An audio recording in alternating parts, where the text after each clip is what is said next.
오늘 주시는 하나님 말씀은 이사야 61장 1절로 3절입니다. 주 여호와의 영이 내게 내리셨으니 이는 여호와께서 내게 기름을 부으사 가난한 자에게 아름다운 소식을 전하게 하려 하심이라. 나를 보내사 마음이 상한 자를 고치며 포로된 자에게 자유를, 갇힌 자에게 노임을 선포하며 여호와의 은혜의 해와 우리 하나님의 보복의 날을 선포하여 모든 슬픈 자를 위로하되 무릇 시온에서 슬퍼하는 자에게 화관을 주어 그 죄를 대신하며 기쁨의 기름으로 그 슬픔을 대신하며 찬송의 옷으로 그 근심을 대신하시고 그들이 의의 나무 곧 여호와께서 심으신 그 영광을 나타낼 자라 일컬음을 받게 하려 하심이라. 아멘. 5월 가정의 달을 맞이해서 가정에 관한 말씀들을 3주째 나누고 있습니다. 가정을 세우는 것이 참 중요한 것을 우리가 느끼고 있는데요. 가정 위해서 기도하다가 한 말씀이 떠올랐습니다. 전도서 10장 18절의 말씀입니다. 읽어보실까요? 게으른즉 석가래가 내려앉고 손을 놓은즉 집이 새느니라. 많은 경우에 가정에 대해서 무관심하고 소홀히 함으로 말미암아 부부관계에 석가래가 내려앉고 또 자녀에게 뭔가 새어나가는 그들의 신앙이든 또 부모와의 관계이든 뭔가 이렇게 집안이 새어나가는 그러한 문제가 많이 생기고 있지 않나라는 마음이 들었어요. 가정이 왜 중요하냐면 이 가정의 원뿌리는 하나님께 있습니다. 가정을 누가 만들었을까요? 하면 이 시대의 문화가 만든 것이 아닙니다. 하나님이 가정의 설계자예요. 성경적으로 좀 더 깊이 보면 하나님은 가정 안에다가 하나님의 본질을 담아두셨어요. 우리가 가정 안에서 부모님, 아빠 하잖아요. 근데 하나님 그분을 아빠, 아버지라고 표현해요. 그리고 가정에 자녀들이 있는데 우리들이 하나님의 자녀라고 표현합니다. 다시 말하면 이 하나님의 어떠한 본질적인 관계성, 그분의 칭호가 가정 안에 투영되어 있다는 거예요. 결혼하면 신랑과 신부가 있는데 성경에 예수 그리스도를 신랑이라고 표현하고 또 믿는 우리를 신부라고 표현합니다. 그래서 결혼이 신성하다고 하는 의미가 인간의 제도 속에서 인간이 만든 것이 아니라 하나님이 만드셨는데 그 가정 안에는 하나님의 속성, 또 하나님의 본질, 하나님이 구현하고 싶은 어떠한 계획이 담겨져 있기 때문에 가정이 신성한 거예요. 그래서 성경을 보면 가정에 관한 말씀들이 꽤 많이 나옵니다. 구약의 10계명을 보면 1계명부터 4계명까지가 대신 하나님을 향한 계명이에요. 나 외에 다른 신을 두지 말아라, 우상을 섬기지 말아라. 그리고 5계명부터 10계명까지가 대인, 인간관계에 대한 그러한 계명인데 그 인간관계의 첫 번째가 부모 공경입니다. 내 부모를 공경하라. 이것은 약속이 있는 첫 계명이니 이로써 내가 잘되고 장수하리라. 근데 이 구절을 보면 하나님에 대한 계명의 첫 번째가 하나님 공경이거든요. 근데 인간관계의 첫 번째가 부모 공경이라고 하는 말씀은 어떤 의미냐면 하나님이 가정 안에다 하나님의 어떤 것을 투영했다고 그랬잖아요. 부모의 위치가 영적으로 보면 하나님의 어떠한 권위, 하나님이 해야 되는 어떤 의무의 그 역할을 부모님에게 부여하신 거예요. 물론 부모님이 하나님이라는 의미는 아니에요. 그러나 하나님적인 어떠한 권위와 특성을 부여하신 거예요. 그래서 자녀들에게 첫 번째 인간의 계명이 부모를 공경하라. 여기에 보너스로 약속까지 주시죠. 그때 땅에서 잘 되고 장수의 복을 줄 것이다. 또 에베소서 6장 4절에 보면 함께 읽으실까요? 시작. 아비들아 너희 자녀를 노엽게 하지 말고 오직 주의 교훈과 훈계로 양육하라. 네. 부모에게 어떤 역할을 명령하십니까? 하나님의 교양과 하나님의 가르침으로 자녀들을 대해야 한다. 왜냐하면 그 위치이기 때문에. 그래야 너희 자녀들이 바르게 하나님을 이해할 수 있다. 많은 경우 이 부모에게 받은 어떠한 상처 때문에 하나님에게 오해하는 사람들이 굉장히 많습니다. 너무 나의 아버지가 폭력적이고 또 너무 엄격하기 때문에 하나님 생각하면 그냥 무서운 분으로만 생각을 하는 거예요. 늘 내 삶을 억압하는 분. 그래서 하나님의 용서 또 하나님의 사랑 이야기 들으면 정서적으로 거부감이 든다고 그래요. 왜일까요? 부모의 위치에서 하나님의 온전한 교양과 훈계로 양육을 한 것이 아니라 왜곡되어 있기 때문에 자녀들은 그로 인한 어떠한 마음의 상처와 벽으로 하나님에 대한 오해를 갖는 경우가 많이 있어요. 나중에 부모님들이 그 부분에 대해서 책임져야 합니다. 왜요? 책임을 다하지 않았기 때문에 주님의 교양과 주님의 훈계로 양육하여 하나님의 선하신 것들을 흘려보내야 되는데, 하나님의 온전함을 흘려보내야 되는데 그렇지 못함으로 인하여 가정 안에서 신앙에 큰 문제가 생길 수 있다는 거예요. 말라기 2장 16절에 보면 좀 세번역으로 제가 정리를 했는데요. 읽어보겠습니다. 주 이스라엘의 하나님이 말한다. 아내를 학대하는 것도 나는 미워한다. 그러므로 너희는 명심하여 아내를 배신하지 말라. 그 하나님께서 특별히 구약 시절에는 가부장적인 그런 사회잖아요. 그래서 여성들을 지금도 중동에서는 상당히 그러한 면이 많은데 예전에는 오죽했겠습니까? 그래서 쉽게 이혼하고 또 남자가 자신이 가진 어떤 사회적인 힘으로 아내들을 억압해도 어디 하소연할 수 없는 그러한 문화가 고대의 문화였는데 하나님은 그것을 원치 않았다라는 거예요. 주 이스라엘의 하나님이 말하는데 아내를 학대하는 것 나는 미워한다. 너희는 명심하여 아내를 배신하지 말아라. 아내를 쉽게 버리지 말아라.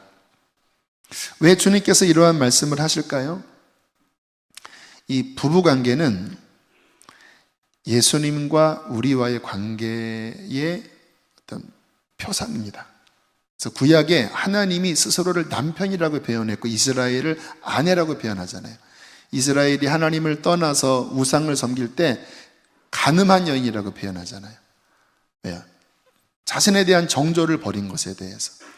그러니까 부부관계는 그 모체가 하나님과 우리 또는 예수 그리스도와 우리를 보여주는데 이 하나님의 속성이 들어있는 하나님의 어떠한 관계가 들어있는 이 부부관계가 하나님의 뜻대로 되지 않을 때 하나님께서는 불편하신 거예요.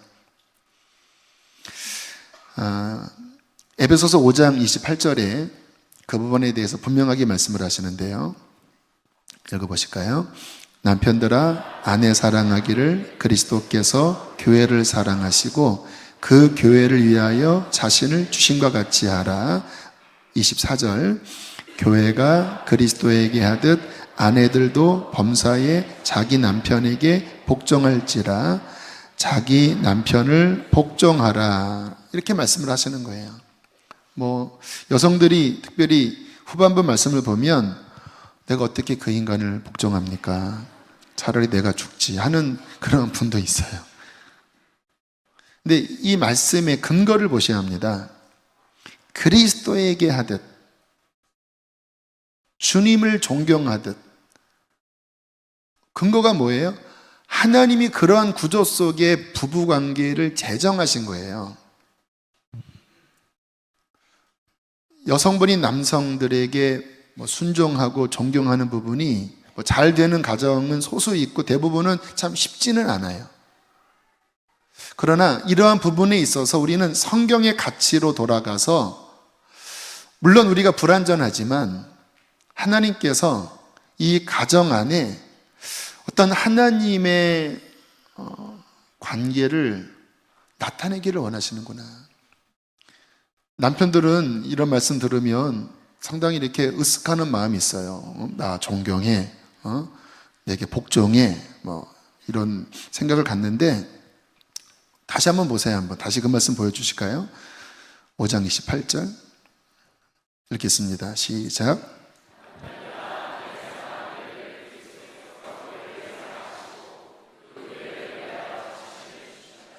질문하겠습니다.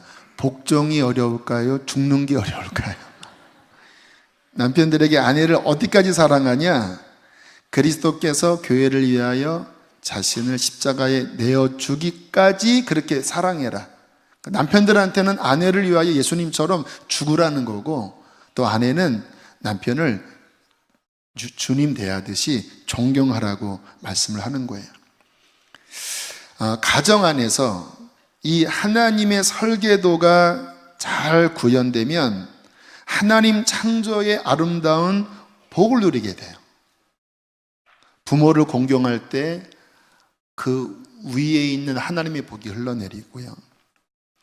부모가 자녀를 주의 교양과 훈계로 양육할 때 그렇게 건강하게 자란 자녀들이 이 시대에 귀 쓰임 받는 정말 영향력 있는 리더십으로 자라나요.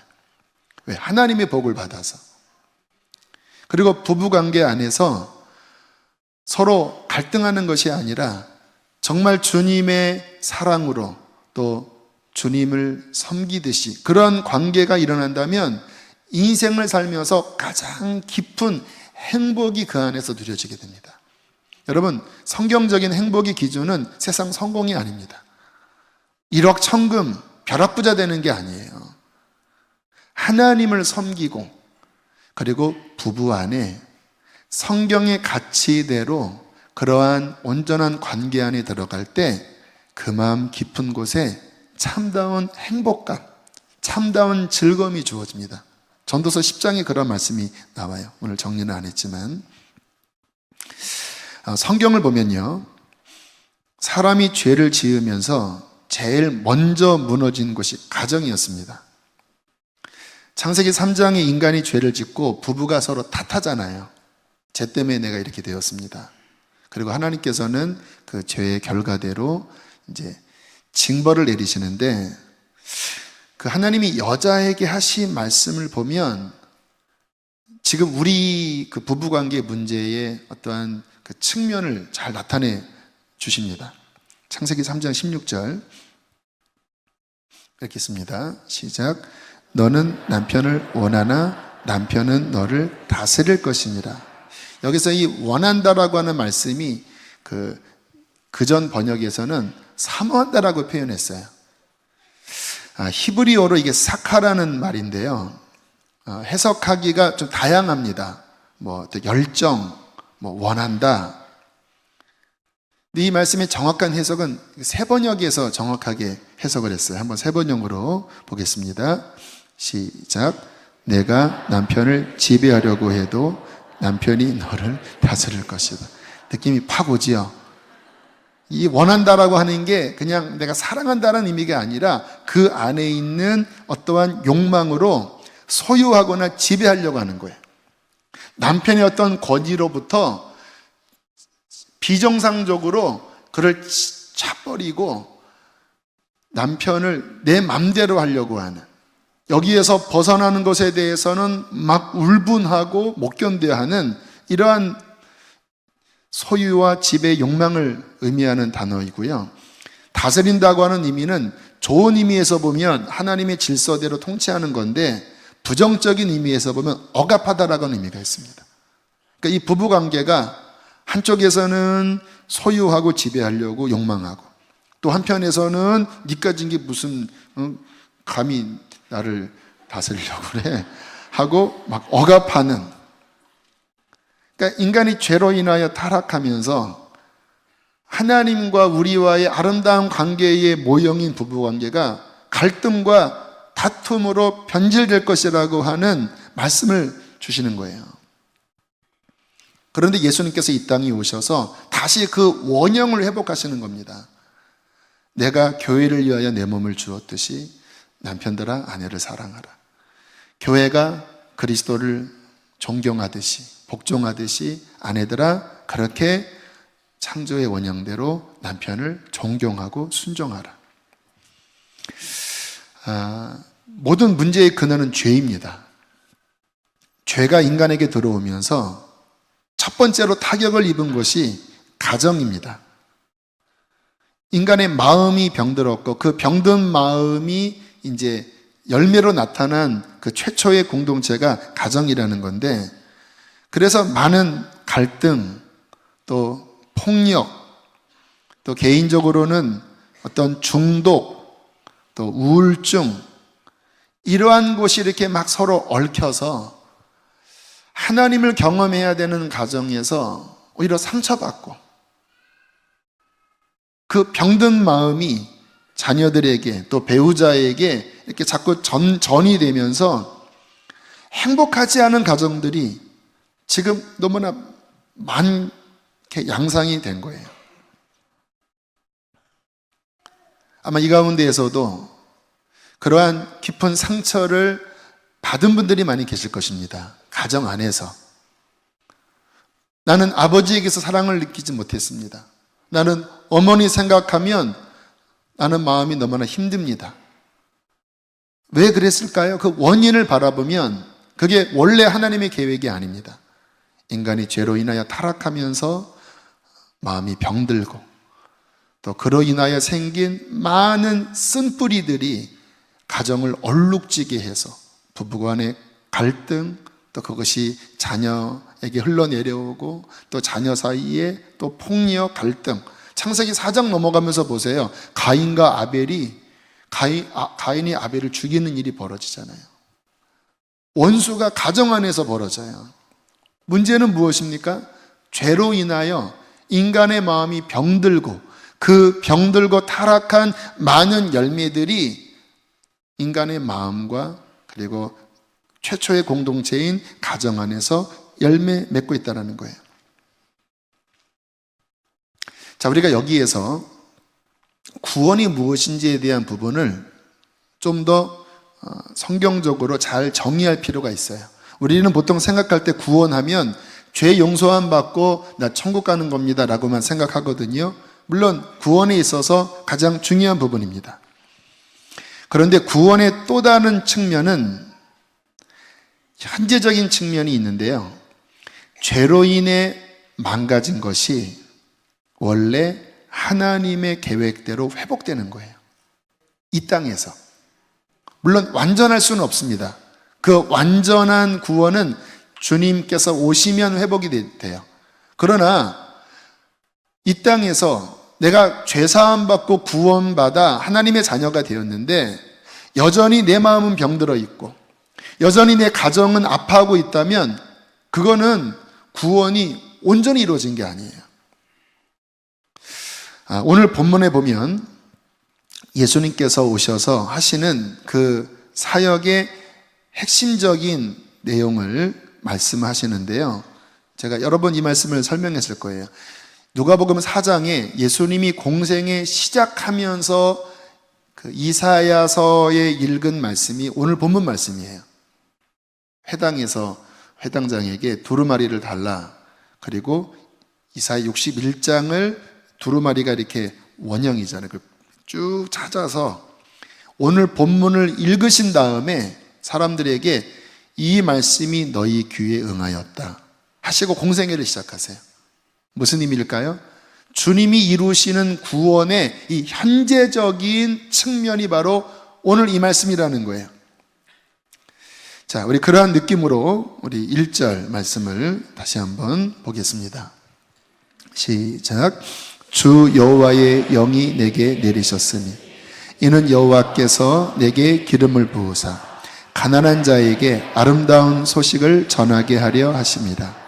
나를 보내사 마음이 상한 자를 고치며 포로된 자에게 자유를, 갇힌 자에게 노임을 선포하며, 예수님을 의미합니다. 그리스도라고 하는 의미가 뭐지요? 기름 부음을 받은 자거든요. 제사장, 왕, 선지자, 메시아입니다. 주의 영이 내게 내리셨으니 이는 여호와께서 내게 기름을 부으사, 이제 복된 소식이 전파되기 시작하는데, 이 대상들이 누구냐? 마음이 상한 자라고 표현합니다. 왜요? 죄 때문에 관계가 깨지고 영은 죽어버리고 이 상처로 얼룩진 것이 세상이잖아요. 그렇게 상해 있는 자를 고치고, 그리고 어떠한 죄에 묶여 있는 자에게 노임을 선포하는 이 해방의 역사, 회복의 역사, 나중에 죽어서 천국 가는 미래적인 구원뿐만 아니라 지금 여러분의 마음 안에서, 또 우리의 현실적인 가정 안에서,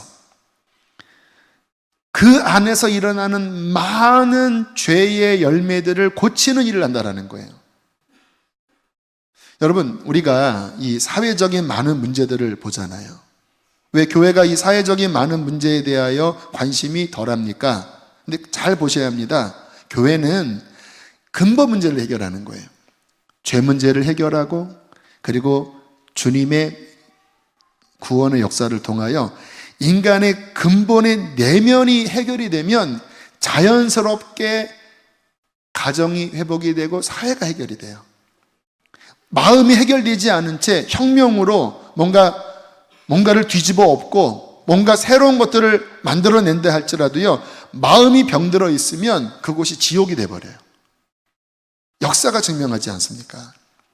그래서 성경적인 온전한 이 사회의 진정한 사역은 뭐냐면, 복음으로 영혼이 구원받고 그 복음을 통하여 인간의 깊은 본질이, 내면이 회복될 때 그 사람은 비로소 그 가정과 이 사회의 빛과 소금이 될 수 있다는 것입니다. 자, 여기서 병든 마음, 상한 마음을 이야기하는데요, 아마 많은 분들이 이 상한 마음 경험하셨을 거예요. 여러분, 몸이 이렇게 상처가 나면 아프고 진물이 나듯 인간의 마음도 동일하게 예민합니다. 누가 지나가다가 말 한마디 한번 상처 주는 말을 하더라도요, 그 말이 칼처럼 마음을 긁습니다. 어떤 말은 평생 잊혀지지가 않아요. 사람의 마음도 똑같은 감각을 가지고 있어요. 그래서 그러한 여러 억압과 또 죄로 인한 그 온전지 못한 그러한 환경 가운데서 살면 어릴 때부터 마음이 병들고, 그리고 그 마음 안에 진물이 나고, 그로 인하여 마음이 슬퍼진다라는 거예요. 어떤 분은 그러더라고요. 계속 자기 마음 안에 애가 울고 있대요. 그래서 귀신 들린 줄 알았대요. 엄마만 보면 화가 나는 거예요. 막 악다군 일을 하고, 술 중독에 빠지고, 술 먹으면 울어요. 왜? 이 속에서 뭔가 막 흐느끼고 막 항변하는 거예요. 나중에 주님께서 그 부분을 비추실 때, 어릴 때 막 너무나 많이 우는 아이였대요. 그런데 어느 날 이렇게 비 오는 날 이렇게 집 밖에 그냥 확 집어 던졌답니다, 할머니가. 그러니까 이 아이가 막 자지러졌지요. 그런데 어머니가 몇 시간을 이렇게 울었는데 나와서 문 열고 보더니 고개를 저으면서 들어가 버리시더래요. 근데 그때 이 아이가, 할머니는 나를 이렇게 내팽겨쳐도 엄마만큼은 나를 이렇게 버리면 안 되는데 하고, 그 어릴 때 깊은 엄마에 대한 거절감을 깊이 상처를 받은 거예요. 근데 이게 해결이 되지 않으면서 점점 커나가면서 엄마에 대한 증오, 왠지 모를 막 엄마에 대해서 막 화가 나는 마음이 있고, 계속 술만 먹으면 이 속에서 누군가 우는데, 알고 보니까 그 상한 마음이었다라는 거예요. 주님께서 오셔서 그 부분을 비추시고, 그리고 위로하시고, 그리고 회복시켜 주셨을 때 비로소 깊은 마음 안에 엄마를 용서하게 됐고, 또 그것이 용서로 회복될 때 비로소 하나님이 사랑이라는 것이 체감되어졌다고 그래요. 그 전까지는 하나님 사랑하면 전혀 느낌이 안 왔는데, 그 상한 마음이 성령의 조명 아래 해결되고 또 엄마를 용서하면서 하나님과의 관계가 회복되자 비로소 그 영혼 안에 하나님의 임재, 하나님의 그 따사로운 빛, 그 사랑, 용서가 마음 깊은 곳에 비춰지면서 회복되었다라는 고백을 하더라고요. 주님께서 오셔서 많은 사람들 마음 가운데 있는 이 죄로 인하여 파생된 이 관계에 깨어진 많은 사람들이 울고 있는 거예요. 주님께서 상한 마음을 고치십니다. 주님밖에 하실 분이 없어요. 사회 심리 치료 이거 가지고 안 돼요. 예수님만이 그 원인을 아십니다. 포로되었다, 갇혀있다고 하는 것은 어떤 중독으로도 볼 수 있어요.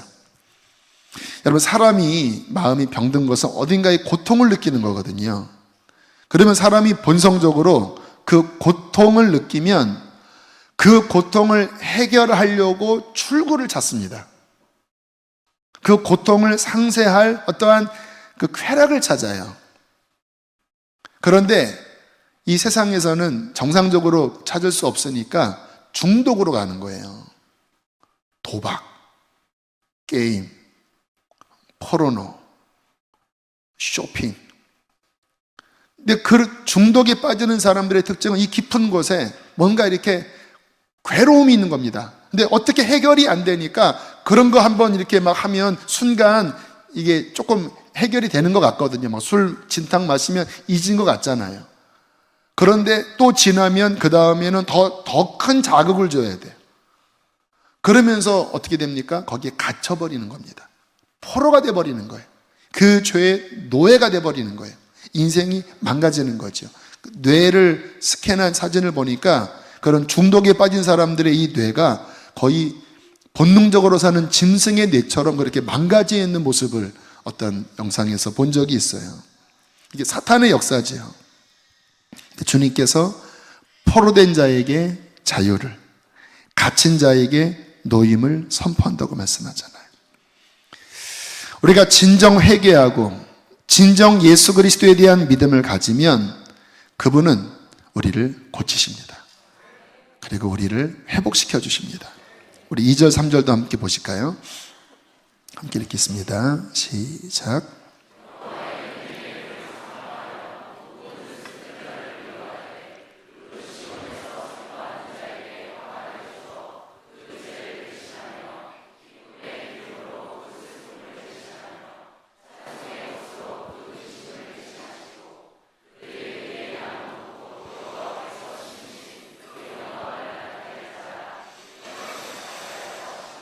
할렐루야. 이 말씀이 구원입니다. 현재적인 구원이에요. 얼마나 아름다운 말씀인지 몰라요. 그렇게 슬퍼하는 자에게 은혜의 해를 선포해요. 주님의 십자가의 은혜가 무엇이냐? 우리를 죄에서 구원하고 영혼을 천국으로 인도하는 그 미래적인 구원만이 아니라 그 슬픈 자를 위로하고 그 머리에 화관을 씌워주고 죄를 뒤집어 씌운 것 같은 그 잿빛 인생에 기쁨의 성령의 기름으로 채워 슬픔을 대신하게 하고 절망적인 한숨만 내뱉던 그러한 입술에 찬송의 옷을 입혀주시고 그들이 의의 나무 여호와께서 심으신 그 영광을 나타낼 자로, 할렐루야, 하나님께 영광을 나타내는 자로, 우울한 자가 아니라 하나님의 영광을 나타낼 의의 나무로 일컬음을 받게 하신다는 거예요. 여기 서 있는 제가 바로 이 말씀의 산 증인입니다. 잠깐 사진 하나 보여주실까요? 제 어릴 때 사진인데요. 8살 때입니다. 표정이 좀 슬퍼 보일 거예요. 왜냐하면 저 때 우리 형님과 누님이 이제 갈라져 있었잖아요. 그러니까 한 달간 방학 때 저희 집에 이제 엄마랑 살고 있는 곳에 찾아서 한 달 정도 함께 있다가 이제 돌아가는 전날 찍은 사진이에요. 되게 제가 울었습니다. 왜냐하면 아프더라고요, 마음. 어린 나이인데 왜 형제들과 내가 헤어져야 하나. 그래서 그날 많이 울고 엄마가 우리 사진 한번 찍자 그래서 이모님, 그냥 아는 이모님인데 함께 저렇게 찍었을 때 저 사진 보면 그때 감정이 지금도 조금 느껴져요.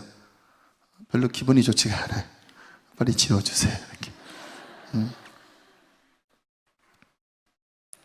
마음이 깨어져 있었어요. 아파하고 있었습니다. 그런 인생에 주님께서 찾아오셔서 하신 첫 번째 일은 저의 영혼을 구원하신 일이었습니다. 그리고 난 다음에 하신 작업이 그 슬퍼하고 있었던 제 상한 마음을 치료하시는 일이었어요.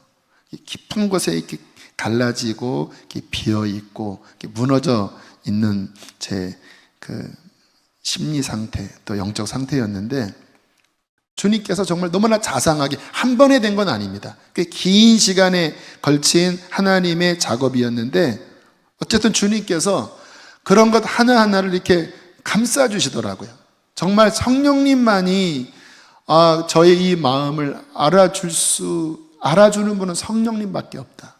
왜냐하면 너무나 그 깊은 왜 그런지를 주님께서 보여주시는 거예요. 네가 왜 아파하는지, 왜 네가 지금 그때 그런 감정을 느끼는지 그 깊은 곳에 있는 것들을 하나하나 보여주시는데 원인만 밝히시는 게 아니라 그것이 주님과 이렇게 조우할 때 주님의 은혜와 만나면 그분의 만지심이 저를 고치시는 거예요. 그래서 많이 울었습니다. 기도하다가 많이 우는 분들은 그 은혜 때문에 우는 경우도 있지만 치유의 과정 속에서 우는 분들이 많이 계세요.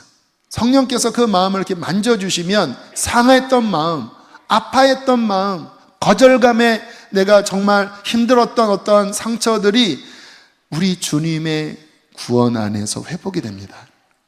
주께서 이 일을 위하여 오셨다라는 거예요. 할렐루야. 기쁜 소식. 너의 마음에 병든 것, 상해 있는 것, 깨어져 있는 것들, 그로 인하여 파생된 수많은 죄의 열매들, 중독들, 관계의 깨어짐들, 우리 주님께서 하나하나 고치시고 회복해 주십니다. 이 하나님의 회복을 통해서 저는 큰 은혜를 받았어요.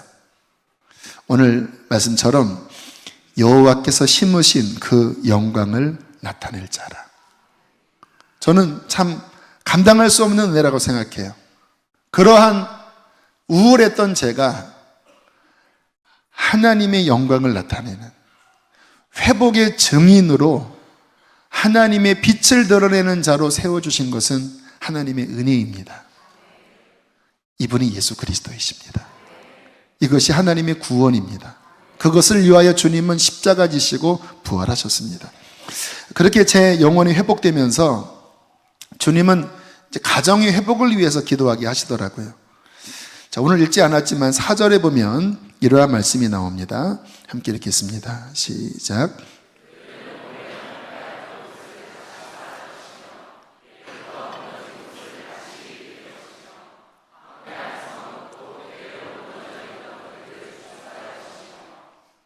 자, 그들은 누굽니까? 회복된 그들이에요. 그들이 이제 자신만의 회복으로 끝나는 것이 아니라 다시 쌓는다, 다시 일으킨다, 중수한다라고 표현합니다. 어디를 중수해? 황폐했던 곳, 옛부터 무너졌던 곳, 황폐한 성읍. 여러 해석을 할 수 있지만 가장 근본적으로 가정의 영역에 이 말씀이 적용이 돼요. 아담과 하와 때부터 이제 무너져 버렸잖아요. 예수 그리스도를 만나서 회복된 그들을 통하여 주님께서는 그 무너졌던, 갈라졌던 그 가문을 다시 중수하시는데 우리를 통해서 그 일을 하신다라는 거예요. 주님께서 저에게 가정을 위해서 안타깝게 기도하게 하셨습니다. 제가 구원받고 나니까 구원받지 못한 부모님이 너무너무 안타까운 거예요. 우리 부모님 지옥 가면 어떡하나. 주님께서 구원을 해주셨습니다. 그런데 그것만으로 끝난 게 아니라 제가 20살 때, 지금 생각하면 그 20살 때의 저희 이 가정 환경 생각하면 견적이 안 나옵니다. 만약에 제가 지금과 같은 온전하다기보다는 좀 성숙된 생각을 그때 가졌다고 하면 저는 절망했을 것 같아요. 근데 그때는 그렇게 큰 문제로 제가 인식하지 못했습니다. 그것도 은혜더라고요. 만약에 그때 지금과 같은 정도의 수준으로 그 상을 받다고 하면 나 같은 자가 무슨 목회기를 해. 나는 자격이 없어. 이 환경으로는 나는 안 돼 하고 포기했을 것 같아요. 근데 그때는 이상하게 그냥 보면 답답하고 한숨은 남았는데 그렇게까지 인식을 못했어요. 근데 지나고 나서 보니까 그 하나하나 어떻게 인간의 힘으로는 해결하기 정말로 절망스러운 그 하나하나를 주님께서 하나하나 끊어내시고 그리고 갈라진 것들을 연합시키시고 용서하게 하시고 그리고 구원하시고 회복하셔서 지금은 행복하고 아름답고 복된 가정으로 주님께서 중수시켜 주셨습니다. 오늘 이 자리에 저처럼 아픈 마음을 가지고 또 가정의 여러 문제 때문에 아파하는 가정이 분명히 계실 거예요. 제가 권면드립니다. 소망을 잃지 마십시오. 절망하지 마십시오. 대신 우리가 분명히 알아야 될 것이 뭐냐면 인간의 힘으로는 안 됩니다. 또 교회 왔다 갔다 하는 것으로 되지 않아요. 정말 예수님 믿으면, 정말 예수님이 주인 되게 하면 그분은 여러분의 가정을 중수하실 것입니다. 중요한 건 뭐냐? 진정한 믿음을 갖는 거예요. 우리 지난주에 최성원 목사님이 전한 말씀의 본문이 고린도후서 5장 17절인데요. 다시 한번 이 말씀을 보실까요?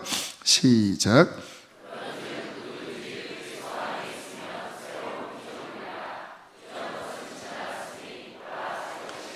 자, 이 말씀이 가정 회복의 키와 같은 말씀이에요. 그리스도 안에 있으면, 거듭나면 이제 그는 하나님과 함께하는 사람이 돼요. 이전에 내가 받았던 상처, 또 그로 말미암아 생긴 수많은 문제들, 그리스도 안에 있으면 그것은 이전 것이 돼버립니다. 그 말은 뭐냐? 그것이 사라지는 건 아니에요. 그러나 그것이 나에게 결정적인 영향을 이제는 줄 수 없습니다. 왜일까요? 나는 그리스도 안에서 존재가 바뀌었기 때문에. 새 피조물이 되었어요. 내 안에 그리스도께서 계셔요. 그 십자가가 그 모든 저주를 다 가져가셨습니다. 다 이 죄의 저주로 말미암아 생긴 것들이거든요. 근데 십자가가 그 모든 저주를 끝내셨어요. 그래서 법적으로 그 모든 해결할 수 없는 이 가정의 죄와 그로 인하여 파생된 많은 문제들에 대하여 법적으로 이 청산할 수 있는 근거를 우리가 갖고 있는 거예요. 언제? 내가 그리스도 안에 있을 때. 그리고 주님께서 내게 주신 새로운 자격, 새 피조물. 나는 하나님의 자녀가 되었고 이제 내 안에 그리스도께서 계시고 그분은 죄를 이기셨고 구원하셨고 이 주님이 주시는 이 권위와 주님이 주시는 이 은혜를 믿음으로 붙잡고 나아가면 그분께서는 무너진 가정을 중수하시는 거예요. 할렐루야. 저는 이 진리가 제 삶에 큰 자유를 주었습니다. 왜냐하면 자꾸 이렇게 옛날에 어떠한 것들에 대하여 제가 연연하려고 하는 그런 환경에 제가 고민할 때마다 주님께서는 그게 분명히 네가 경험한 거지만 그러나 너는 기억해라. 너는 그리스도 안에 있다. 너는 새 피조물이다. 그것이 너를 주장하는 것이 아니라 이제 너는 그리스도의 보혈 안에 구원받은 하나님의 백성으로 하나님의 아들로 네 안에 성령이 계신 그 존귀한 존재로 너는 이제 이 가정에 하나님의 복을 가져오게 하는 자가 되었다고 하는 이 진리를 붙잡았을 때 그렇게 1년, 5년, 10년, 20년, 30년, 35년 이렇게 지나왔을 때 정말 진리가 변화시키시더라고요. 할렐루야. 신앙은 진리가 결론되게 하는 것입니다. 여러분, 권면합니다. 저희 교회 핵심 모토는 진정한 믿음 갖는 거예요. 제가 이렇게 교인들 보면 이 교회 왔다 갔다 하는 사람들, 그리스도 안에 있지 않은, 그냥 종교적으로는 뭔가 활동을 하는데 그리스도 안에 있지 않은 사람들은 가정을 구원 못 하더라고요. 가정이 구원이 안 돼요. 왜? 자신의 힘으로 구원할 수 없어요. 또 가정의 어떤 문제를 이기질 못해요. 물론 쉽지 않은 어려움에 빠져 있는 가정도 있다는 것을 제가 알아요. 쉽지는 않아요. 그러나 그리스도 안에 있으면 주님은 이기게 하십니다. 왜요? 그것이 주님의 능력이니까. 근데 핵심은 뭐냐면 그리스도 안에 있는 거예요. 그 의미는 뭐냐면 내가 주인이 아니고, 내가 앞서서 자녀 키우고, 내가 앞서서 부부관계, 내가 앞서서 뭔가 내가 주인 되어 하면서 그렇게 실패하는 이 차원이 아니라 정말 내가 주인 된 것 회개하고 예수 그리스도 그분 안에서 그분 뜻대로 순종하며 나아가면 그분은 우리의 가정의 소망이 되시고 모든 무너진 것들을 일으키시고 깨어진 것들을 회복시켜 주시는 분이십니다. 저희 아버님 돌아가시기 전에 우리 누님이 그런 이야기 하더라고요. 그 전해 여름에 산기도를 갔는데 내내 아버지를 위한 기도를 막 성령께서 눈물로 시키더래요. 그래서 왜 이상하다, 내가 지금 다른 기도 하려고 왔는데 왜 기도만 하면 아버지를 위한 기도가 눈물로 나올까. 그리고 그 이듬해 이제 겨울에 이제 정말 큰 위기 가운데 계시다가 구원받고 천국을 가셨는데, 저는 그러한 실제적인 어떤 이야기를 들을 때마다 우리가 그냥 막연하게 그냥 낙관적인 생각으로 내가 교회 다니니까 뭐 알아서 하나님이 우리 부모님 어떻게 하시겠죠, 이 차원과 정말 그리스도 안에 거하면서 주님께서 그때그때마다 뭔가 깨우치시고 또 뭔가 기도하라고 하시고 또 뭔가 순종하라고 할 때 그 주님의 가르침에 순종하는 것과는 하늘과 땅 차이입니다. 그리스도 안에 있는 신앙은 뭐냐면요, 이 주님과의 온전한 관계 안에서 그분이 하라는 것에 반응하고 순종하는 거예요. 그때 주님께서 회복하시고 구원하십니다. 그러려면 회개하셔야 합니다. 그리스도가 주인 되게 하셔야 돼요. 그분께 순종하셔야 합니다. 또 하나 마지막으로, 저는 그러한 가정에서 학창시절에 주님 믿은 사람 치고는 저는 진짜 많은 복을 받았어요. 제가 영적으로 느낍니다. 하나님이 제게 깨닫게 하시는 부분, 또 제게 베풀어 주신 그 많은 것들을 하나하나 헤아리면 가끔 의아합니다. 나는 그러한 그 믿음의 유산이 없는 환경인데 왜 하나님께서 나 같은 자에게 이러한 은혜들을 왜 이렇게 많이 주셨을까? 그러면 저는 마음 깊은 곳에서 한 가지가 떠올라요. 말씀. 제가 처음 주님 만나고 난 다음부터 말씀을 열심히 읽었거든요. 고등학교 때까지 신약 7번, 구약 3번. 대학 들어가면서부터 지금까지 저의 주 텍스트북은 성경이에요. 여기서 주 텍스트북이라고 하는 의미는 95% 이상입니다. 계속 성경 읽고 또 그 말씀으로 내 마음을 채우고 그 말씀으로 내 삶을 변화시키려고 하고 또 순종하려고 하고, 물론 100% 그렇게 못 살지만 그 말씀 안에 들어가려고 성령 안에서 몸부림치는 삶을 제 신앙생활 내내 그것이 저의 메인이었거든요. 지나고 나서 보니까 결국 그리스도 안에 사는 삶, 또 주님이 내 삶에 역사하는 그 능력의 삶은 말씀 안에 거하는 삶이더라고요. 여러분, 고속도로를 타야 쭉쭉 차가 빠집니다. 비포정도로 위에서 아무리 속도 내도 속도 안 나요. 앞에 큰 장애물이 있는 그 턱 앞에 가면 차는 멈춰요. 내 인간의 생각, 내가 교회를 다녀도 그냥 인간의 가치관에 빠져서 신앙생활을 아무리 매달려서 도와달라고 해도요, 그 비포장도로 그 돌짝밭 그 위에서는 차가 안 달립니다. 말씀 안에 들어가서 그 하이웨이를 타면 저절로 하나님이 복이 임하는 거예요. 이해되시나요? 왜 제가 말씀을 강조하는지? 말씀 자체가 하나님이고 말씀 자체가 하나님의 복된 길인데 그 말씀 안에 충만하게 들어가면 하나님의 선한 약속들이 그냥 그 안에서만 부어지는 거예요. 사랑하는 성도님들이 그리스도 안에서 나를 부인하고 그에게 순종하고 그 말씀 안에 거할 때 오늘 이 읽은 이 주님의 아름다운 회복과 아름다운 그 영광이 여러분의 삶에, 여러분의 가정에, 여러분의 자녀들에게 아름답게 구현될 때에 하나님은 영광을 받으실 것입니다. 그 은혜가 있게 되기를 축복합니다. 함께 우리 찬양하시겠습니다. 예수님을 믿으십시오. 그분을 의지하십시오. 우리 함께 이 시간 슬픈 마음 있는 자 함께 고백합니다.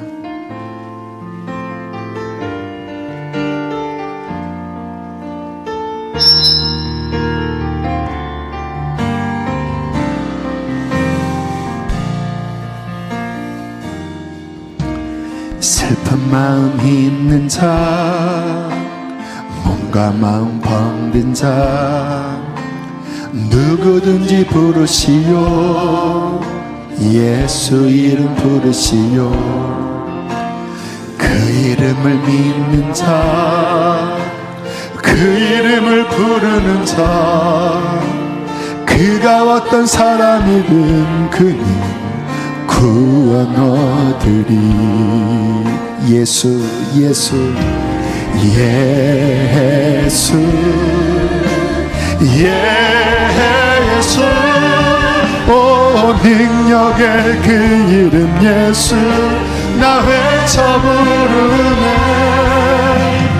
예수 예수. 오 구원의 그 이름 예수 난 외쳐 부르네. 예수 그리스도. 은가금 내게 없으나 은가금 내게 없으나 나 가진 것 너에게 주니.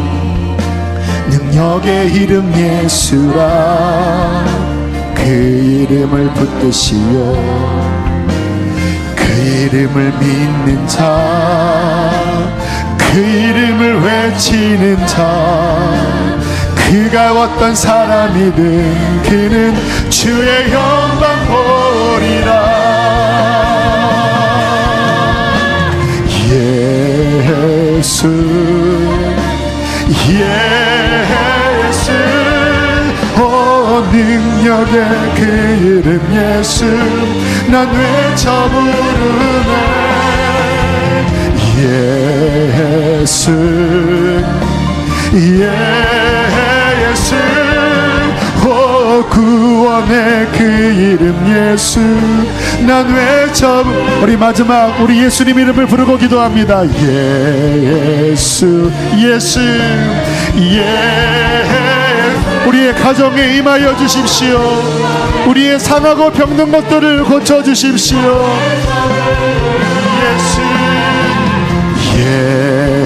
예수 예수.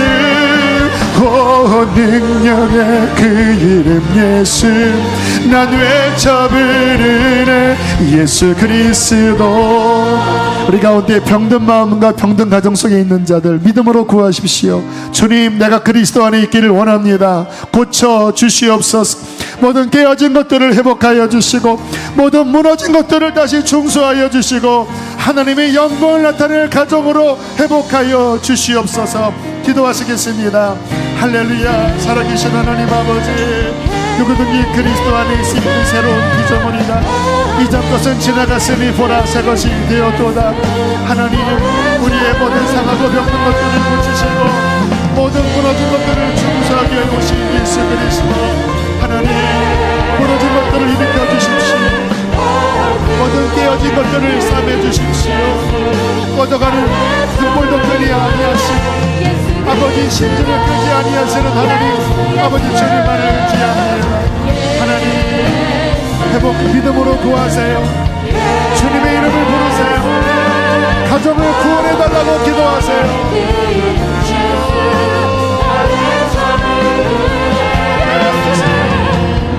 모든 아파하는 것들 모든 무너져 있는 것들 예수님 일으켜주세요.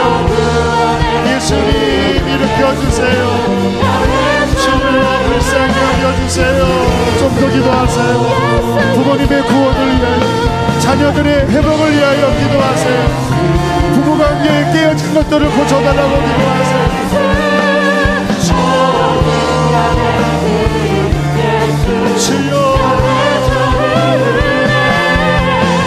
치료, 예수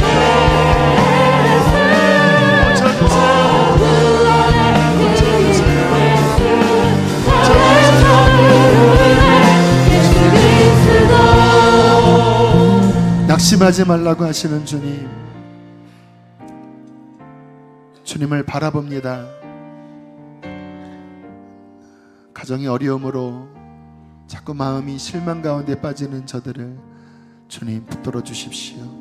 오늘 주님께서 말씀하신 그 회복의 역사가 주님 우리들의 영혼 가운데, 우리들의 가정 가운데 온전히 이루어지게 해주십시오. 교회를 다녔지만, 입으로 주여 주여라고 했지만 정작 믿음 위에 서지 못했고, 그리스도 안에 온전히 살지 못했고, 하나님의 말씀 안에 거하지 못했음을 회개합니다. 주여, 이제 하나님 당신을 온전한 나의 주님으로, 아버지 더 이상 나로서 사는 것이 아니라 주님의 은혜로 살기를 원합니다. 말씀 안에 살기를 원합니다. 나의 병든 마음을 고치시고 모든 깨어진 관계를 회복하여 주시고 다시 하나님께서 온전하게 일으켜 주시어서 하나님의 영광을 드러낼 의의 나무로 나타나게 하여 주십시오. 우리 자녀들을 그렇게 회복하여 주십시오. 우리 부모님들을 그렇게 구원하여 주십시오. 부부관계 안에 온전한 회복이 있게 하여 주십시오. 소망 가운데 우리의 삶을, 우리의 가정을 아버지 세워나가게 하여 주십시오. 축복합니다. 귀한 예물을 봉헌합니다. 기쁘게 받아주시고 우리 사랑하는 성도들의 기업에 은혜와 복을 더하여 주십시오. 이제는 우리를 죄에서 건지신 예수 그리스도의 은혜와 하늘아버지의 그 크신 사랑과 성령의 교통하심이 오늘 이 말씀을 믿음으로 취하고 돌아가는 사랑하는 자녀들에게, 저들의 가정에 충만히 함께 있을지어다. 아멘.